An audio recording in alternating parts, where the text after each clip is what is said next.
Now here's Alicia. Master, fellow Toastmasters, and honored guests. The way to a man's heart is through his stomach. I've heard that all of my life. I've wondered about it as a child. The way to a man's heart is through his stomach. Now I have to admit, I've struggled over the years to really understand the meaning of that.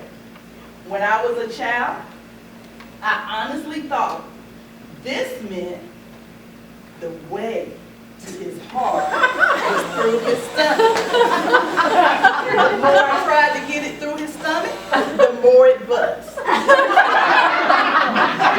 a happy-go-lucky kid. I grew into a happy-go-lucky teenager. I was carefree, didn't care anything about what this theory really meant. While many teenage girls were learning to cook, I didn't have time for that. I was busy doing important things. Important things like dating, going to the mall, thinking of my next outfit. No time for cooking for me. I made it through high school. I did learn how to boil an egg. I got into young adulthood. Had a sudden thing to happen to me. I became a single parent. Now, I figured I was doing okay because the child was growing. By the time he was 10, he doubled his birth age, so I was doing okay. He never complained about my cooking. He was happy. You know why? He ate lots of Happy Meals. He was happy with that. Now let me tell you about my mother. She was concerned like most mothers would be. She was very sentimental and loving and kind and respectful, even though I knew what she really thought.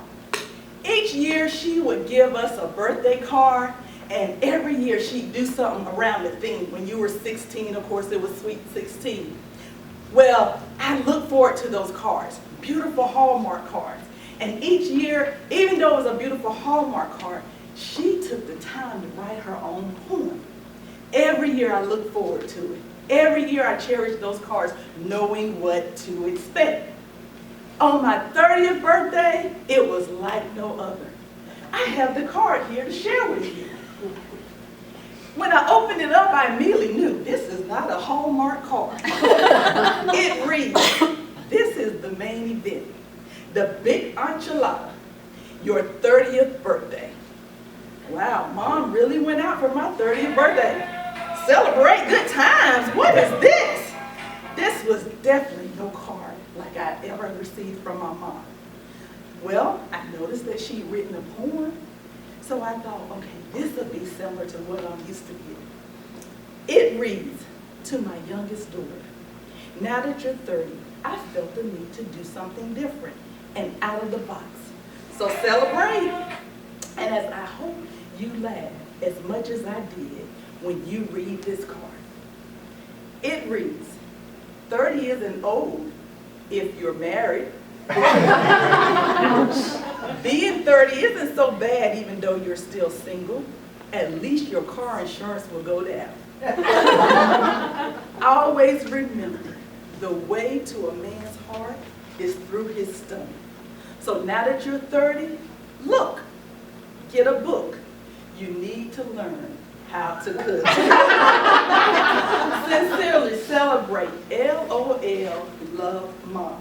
Now I knew that was it. I finally got it. The way to a man's heart was through his stomach. So you know what I did that very day? I signed up for 2 classes. 2 classes. They were dating services, but I figured I'd learn something out of them because they were called Real Men Wear Aprons and Sexy Men in the Kitchen. It didn't quite work out the way I thought it would, so I finally quit running and decided I really need to learn how to cook. So I decided I'm going to invest in some good pots and pans. That'll surely help me out. I went out and I bought the most expensive pots and pans that I could find, and I had a lot of hit and miss meals. Okay, there were more misses than hits, but I finally learned how to cook some pastas. By now, I'm into my mid-30s. You know, life's a journey. Into my mid-30s, and all of a sudden, I meet the man of my dreams. Fine, tall, dark, and handsome, he swept me off my feet. We had a whirlwind courtship. We fell madly in love. His name is Michael, and oh, my Michael just meant so much to me. He treated me like a queen. He wined and dined me and took me to some of the triest, finest restaurants. So you know what I had to do. I wined and dined him and took him to some of the finest restaurants. I was not taking any chances by cooking. 777, we were married. 7 represents the number of completion. But I'm going to let you in on a little secret. My cooking was still far from complete. I knew I couldn't get away too much longer. I'm married to him now. I've got to cook at some point. So I pulled out those expensive pots and pans and I decided it's time. It's time to cook him a meal. I pulled the pots and pans out and I slaved over that stove and I made him some gourmet pasta. SpaghettiOs with meatballs. It was rough there for a while. It was really rough, and I have to admit. But I reached out to my mother and I said, you know, he's not really enjoying my food. My mother said, sweetie, you tried too many things. You're missing the main ingredient. The main ingredient? What's the main ingredient? Is it seasoning salt? Is it Mrs. Dash? I said, his mother suggested I cook with an accent. She said, no, sweetie, no. The main ingredient is love.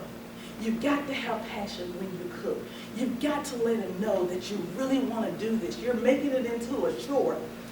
After all this time, you tell me that love is the main ingredient? Yes, honey, love is the main ingredient. And Mom said, oh, and by the way, this is what his mother meant by accent. It's not the way you talk. Thank you.